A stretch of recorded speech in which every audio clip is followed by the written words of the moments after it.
Assalamualaikum warahmatullahi wabarakatuh. Waalaikumsalam warahmatullahi wabarakatuh. Baiklah, kita mulai pembelajaran pada hari ini, yaitu pembelajaran SKI.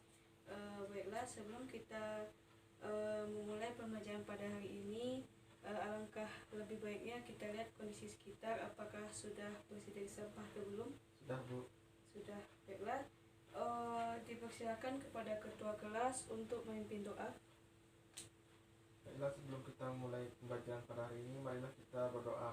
Mulai. Berdoa selesai. Selanjutnya yaitu kita akan absensi. Apakah semuanya hadir pada hari ini? Hadir semua, Bu. Ya, bagus. Selanjutnya yaitu kita akan memasuki pembelajaran kita pada hari ini, yaitu pada bab pertama. Tetapi sebelum itu, Ibu akan mengulas atau menyampaikan tujuan pembelajaran kita pada hari ini, yang mana tujuannya itu peserta didik dapat mengetahui apa itu teori masuknya Islam di Indonesia. Selanjutnya yaitu bagaimana Islam itu sendiri masuk melalui apa saja, dan selanjutnya yaitu dari daerah mana saja Islam itu masuk. Nah, itulah tujuan dari pembelajaran kita pada hari ini. Selanjutnya yaitu masuk pada materinya, yaitu Islam Nusantara, yang mana Islam Nusantara itu sendiri termasuk dalam pembelajaran SKI kelas 7, dan juga termasuk di Indonesia kita. Sebelum masuknya Islam, pasti adanya para penyebar Islam itu sendiri. Baiklah, Ibu akan mengulas yang poin pertama, yaitu Islam Nusantara itu masuk melalui jalur, adapun jalurnya yang pertama yaitu jalur perdagangan.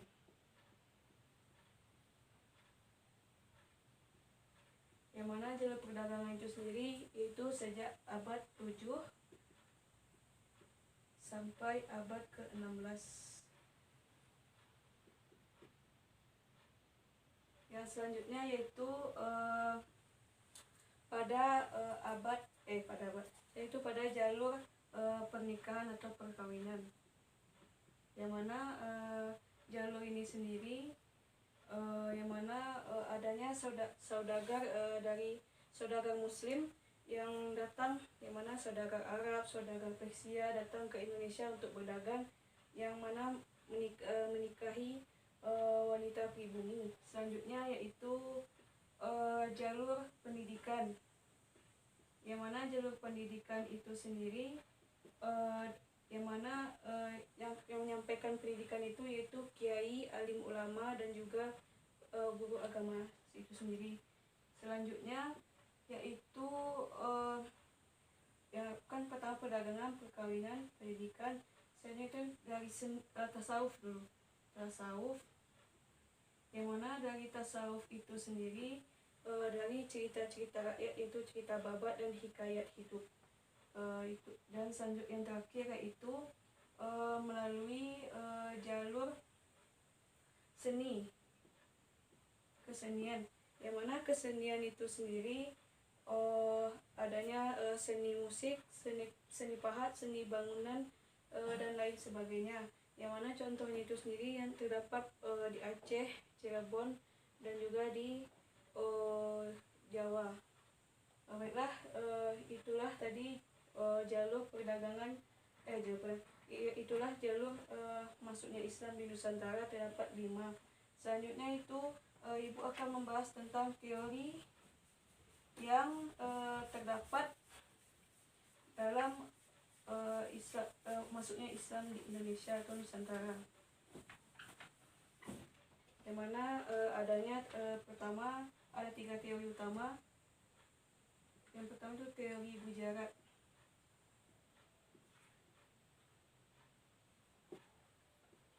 Itu India. Yang mana teori Gujarat itu sendiri adanya seorang ilmuwan yang mengemukakan tentang teori Gujarat itu sendiri. Selanjutnya yaitu teori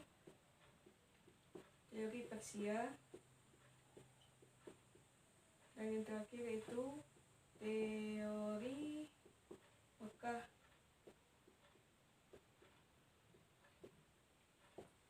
Itulah 3 teori yang dikemukakan oleh para pakar-pakar yang menyatakan bahwa Islam itu masuk ke Indonesia. Ada 3 teori.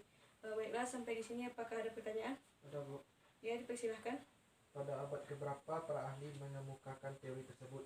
Baiklah, bagus sekali pertanyaannya.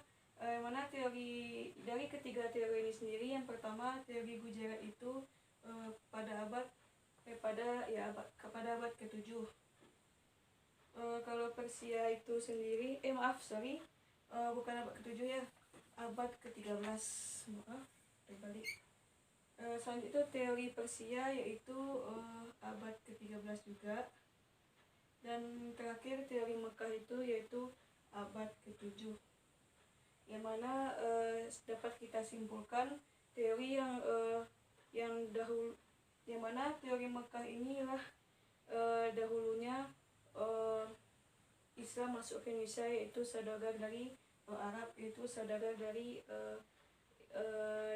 negara Timur Tengah sana. Baiklah, dilanjutkan dengan perkembangan Islam di Indonesia.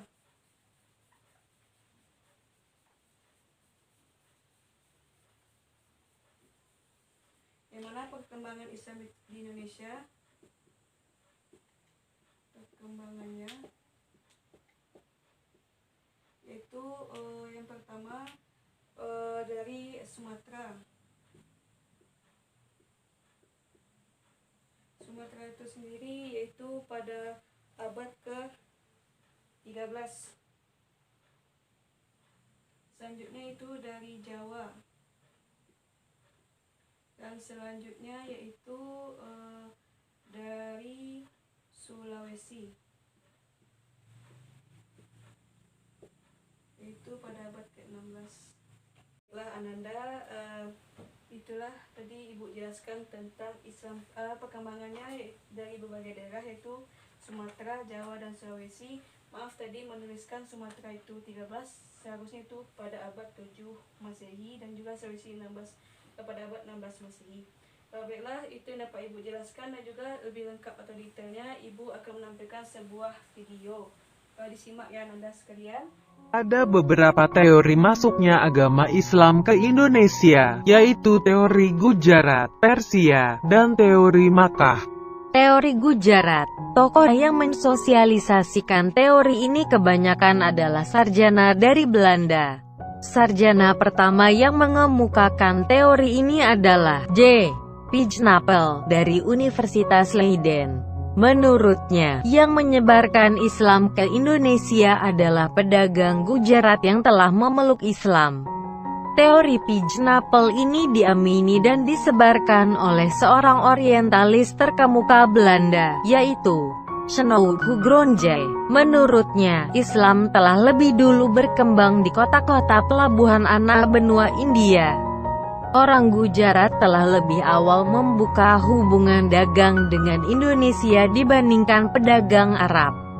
Teori Gujarat juga dikembangkan oleh J.P. Mokweta yang memberikan argumentasi bukti sejarah berupa batu nisan Sultan Malik Al-Saleh yang wafat pada tahun 1297 Masehi di Samudra Pasai, Aceh, dan makam Maulana Malik Ibrahim yang wafat tahun 1419 Masehi di Gresik, Jawa Timur.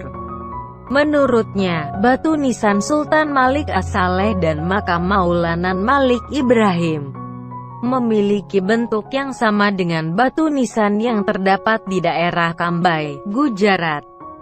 Teori Persia. Teori ini mengatakan bahwa proses kedatangan Islam ke Indonesia berasal dari daerah Persia atau Iran. Pencetus dari teori ini adalah Hussein Jayadiningrat. Hussein lebih menitik beratkan analisisnya pada kesamaan budaya dan tradisi yang berkembang dalam masyarakat Persia atau Iran dan masyarakat Indonesia. Kesamaan budaya ini dapat dilihat pada masyarakat Islam Indonesia antara lain Pertama, peringatan 10 Muharram atau Asyura sebagai hari suci kaum Syiah atas kematian Husain bin Ali, cucu Nabi Muhammad, seperti yang berkembang dalam tradisi tabut di Pariaman di Sumatera Barat. Kedua, banyak kesamaan antara ajaran Syekh Siti Jenar dengan ajaran Sufi Al-Halaj dari Persia. Ketiga, penggunaan istilah bahasa Iran dalam sistem mengeja bahasa Arab untuk tanda-tanda bunyi harakat dalam pengajian Al-Quran tingkat awal. Teori Makkah. Teori ini mengatakan bahwa Islam masuk ke Indonesia langsung dari Makkah atau Arab. Prosesnya berlangsung pada abad ke-7 Masehi. Tokoh yang memperkenalkan teori ini adalah Haji Abdul Malik Karim Amrullah atau Hamka. Hamka merupakan salah seorang ulama sekaligus sastrawan Indonesia.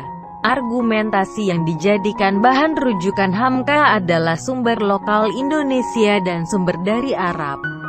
Menurutnya, motivasi awal kedatangan orang Arab tidak dilandasi oleh nilai-nilai ekonomi, melainkan didorong oleh motivasi spirit penyebaran agama Islam. Dalam pandangan Hamka, jalur perdagangan antara Indonesia dengan Arab telah berlangsung jauh sebelum tarikh Masehi. Beberapa bukti yang mendukung teori ini diantaranya adanya sebuah perkampungan Arab di Baros, Sumatera Utara, yang dikenal dengan nama Bandar Khalifah.